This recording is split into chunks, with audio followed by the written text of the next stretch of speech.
आप सबका स्वागत है डियर कॉमर्स भैया में। आज हम पढ़ने जा रहे हैं इंटरनल ट्रेड क्लास 11th का बिजनेस स्टडीज़ का। ठीक है, ये चैप्टर बहुत इजी चैप्टर है और बहुत छोटा चैप्टर है। ठीक है, तो हम क्या पढ़ेंगे, इंटरनल ट्रेड, जो कि चैप्टर नंबर 10 है आपके बीएसटी बुक का। तो लेट्स बिगिन। तो पहला टॉपिक यही उठता है, इंटरनल ट्रेड पढ़ते हो रहे हैं हम, पर ट्रेड है क्या आखिर में। तो व्हाट इज ट्रेड? तो trade refer to buying and selling of goods and services with the objective of earning profit. यानी कि ट्रेड क्या है? एक buying and selling of the goods and the services, यानी कुछ भी सर्विसेज खरीदना या गुड्स खरीदना फिर प्रॉफिट अर्निंग के लिए। ठीक है, उसी को हम बोलते हैं ट्रेड। ट्रेड मतलब क्या? लेन देन करना। यही तो हम समझते थे। हमने हिंदी में क्या मतलब समझ रखा है ट्रेड का? ट्रेड का मतलब ही क्या होता है कि लेन देन करना। ठीक है, यही इसी को हम बोलेंगे ट्रेड। और हमारा आज का टॉपिक क्या है? Internal trade. हमने ये तो जान लिया ट्रेड क्या होता है। ट्रेड क्या है? Buying and selling of a good and services, उसी को हम बोलेंगे ट्रेड। तो अब हमारा टॉपिक क्या है? Internal trade. अब ट्रेड में दो तरीके के ट्रेड हमने पढ़े हैं। ठीक है, एक होता है हमारा इंटरनल ट्रेड, दूसरा होता है हमारा एक्सटर्नल ट्रेड। ठीक है, इंटरनल ट्रेड क्या होता है और एक्सटर्नल ट्रेड क्या होता है? बेसिकली हमारा चैप्टर ऐसे इंटरनल ट्रेड का है। तो इंटरनल ट्रेड क्या होता है पहले ही जान लीजिए। Internal trade refer to buying and selling of a good and services within the boundaries of nation.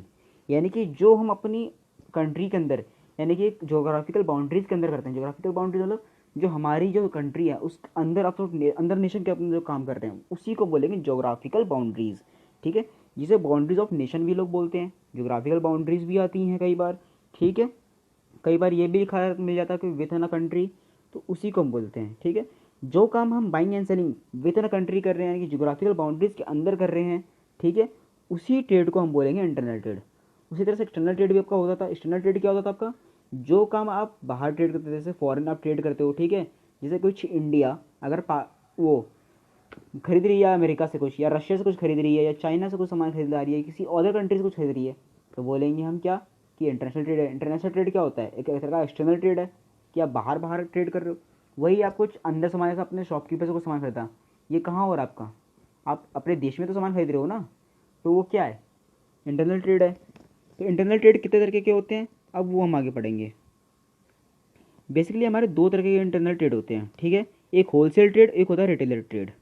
Wholesale जहाँ से रिटेलर सामान खरीद लाता है, और रिटेलर शॉप आपने देखा होगा जहाँ से आप शॉपकीपर से आप जाते हो, आपके जो गली गली में आपको दिखते होंगे दुकानें, उन्हीं को हम बोलते हैं रिटेलर।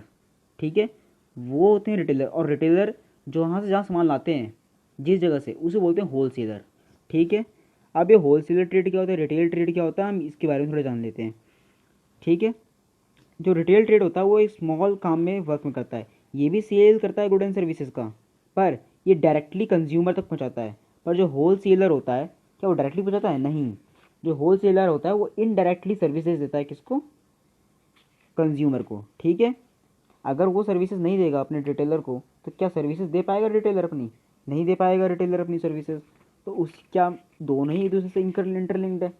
ठीक है, तो हमें समझ में आता है कि जो रिटेलर होता है वो आपको डायरेक्टली कंज्यूम करवाता है, हेल्प करवाता है, गुड एंड सर्विसेज देता है। ठीक है, उसी को हम बोलते हैं रिटेलर।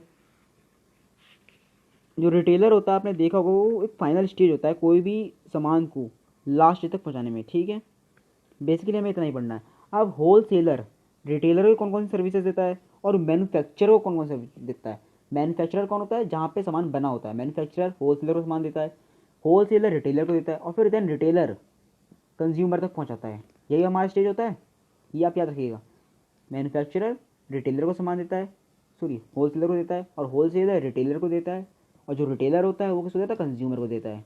ठीक है, अब हम पढ़ेंगे कि होलसेलर क्या क्या सर्विसेज देता है मैन्युफैक्चरर को, कौन कौन सर्विसेज देता है रिटेलर को। उसी तरह हम रिटेलर में भी पढ़ेंगे कि रिटेलर में जो रिटेलर होता है वो कौन कौन सर्विसेज देता है मैन्युफैक्चरर को, और कौन कौन सी सर्विसेज देता है रिटेलर अपने कस्टमर्स को, यानी कि कंज्यूमर्स जो उससे सामान खरीदते हैं। ठीक है, बेसिकली इतना ही है मैं, और इसमें भी ज़्यादा कुछ खास इस चैप्टर में है नहीं जो पढ़ना हो।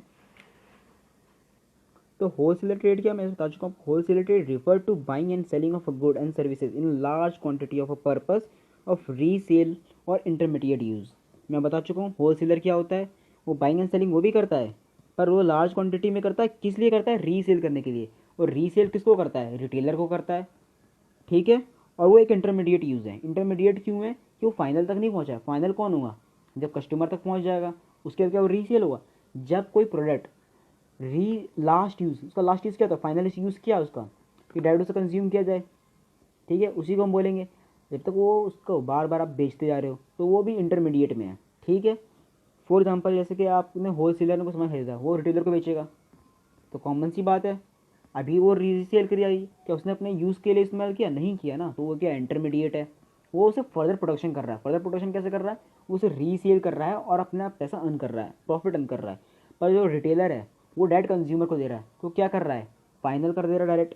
तो इसी को बोलेंगे हम wholesaler trade, refer to buying and selling of a good and services in a large quantity for a purpose of resale और इंटरमीडिएट यूज़, ठीक है। अब आगे हम पढ़ते हैं, अब हमारा क्या होता है, रिटेलर ट्रेड, ठीक है। इसके अंदर मैंने बता चुका हूँ दो सर्विसेज होती हैं, कि सर्विसेज टू मैन्युफैक्चर और सर्विसेज टू रिटेलर। ये हम नेक्स्ट वीडियो में पढ़ेंगे। पहले जान लेते हैं रिटेलर क्या होता है। Retailer trade is the that branch of a business which is related to the sale of a good and services to ultimate consumer for their personal use। Retailer एक ऐसा ब्रांच होता है बिजनेस का जो direct related करता है, cell करता है गुड सर्विसेज, पर अल्टीमेट कंज्यूमर तक पहुंचाता है। वो किसी दूसरे को यूज सेल नहीं करता है, और वो डायरेक्ट पर्सनल यूज़ करके जो कंज्यूमर करते हैं उनको बेचता है, यानी कि वो डायरेक्ट फाइनल तक पहुंचाने में हेल्प करता है रिटेलर, ठीक है। और ये जो होते हैं रिटेलर होते हैं वो स्मॉल क्वांटिटी में लेते हैं, होलसेलर लार्ज क्वांटिटी में बाइंग करते हैं, रिटेलर स्मॉल क्वांटिटी में बाई करते हैं, ठीक है। बेसिकली अगले यहाँ पे हम आज की वीडियो को यहीं एंड करेंगे। नेक्स्ट वीडियो में हम पढ़ेंगे कि रिटेलर कौन कौन सी सर्विसेज कंज्यूमर को देता है और होलसेलर को देता है। उसी तरह से होलसेलर कौन कौन सी सर्विसेज अपने मैन्युफैक्चरर को देता है और रिटेलर को देता है। उससे हमारा चैप्टर एंड हो जाएगा। फिलहाल हम इस पार्ट में इतना ही पढ़ेंगे, मैक्स मैक्स 2 पार्ट में हमारा चैप्टर खत्म हो जाएगा। तो thank you and welcome. And आप लोग अगर कोई चीज़ स्किप हो गई हो या कुछ नई चीज़ नहीं समझ में आई हो तो ज़रूर वापस वीडियो देखिए। कुछ ना समझ में आए तो मुझे पर्सनली व्हाट्सअप कीजिए, मैं 1 दिन के अंदर आपको रिप्लाई करूँगा। Please like, subscribe and share and comments करना ना भूलें। Thank you.